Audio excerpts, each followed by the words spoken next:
भगवान श्री कृष्ण गीता के 18वें अध्याय के 66वें श्लोक में कहते हैं, सर्वधर्मान् परित्यज्य मामेकं शरणं व्रज अहं त्वां सर्वपापेभ्यो मोक्षयिष्यामि मा शुचः।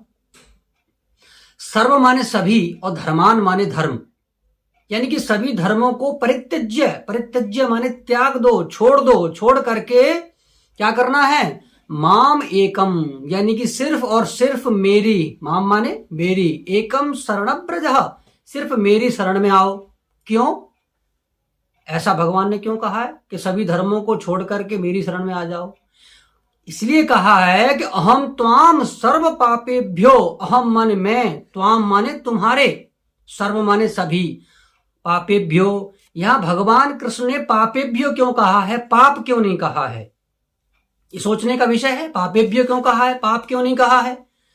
तो भगवान कृष्ण ने गीता में पापेभ्यो इसलिए कहा है कि हे मनुष्यो, जो संसार के जो प्राणी है ना, वो एक या दो पाप कर्म नहीं करेंगे, वो तो पापों का भंडार हैं। मनुष्य क्या है, पापों का भंडार है। इसलिए तो पता था भगवान श्री कृष्ण को कि मनुष्य जो धरती पे जन्म लेगा वो तो पापों का भंडार है। इसलिए पहले ही कहा है पापेभ्यो, तो अहम माने मैं, त्वाम माने तुम्हारे, सर्व माने सभी, और पापेभ्यो माने पापों को क्या कर दूंगा, नष्ट करके मोक्षयिष्यामि मा शुचः, मैं तुम्हें मोक्ष प्रदान करूंगा। यानी कि तुम सभी धर्मों को त्याग करके यदि मेरे शरण में आते हो तो मैं सभी तुम्हारे इन पापों को क्षमा करके मोक्ष प्रदान करूंगा।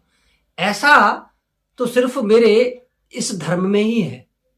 ये जो संभव है सनातन धर्म में ही संभव है, क्योंकि आपने अनेक जन्मों में जितने भी पाप किए हैं उन सभी पापों को नष्ट करके और आपको मोक्ष प्रदान करने की जो क्षमता है वो सिर्फ और सिर्फ सनातन धर्म में ही है।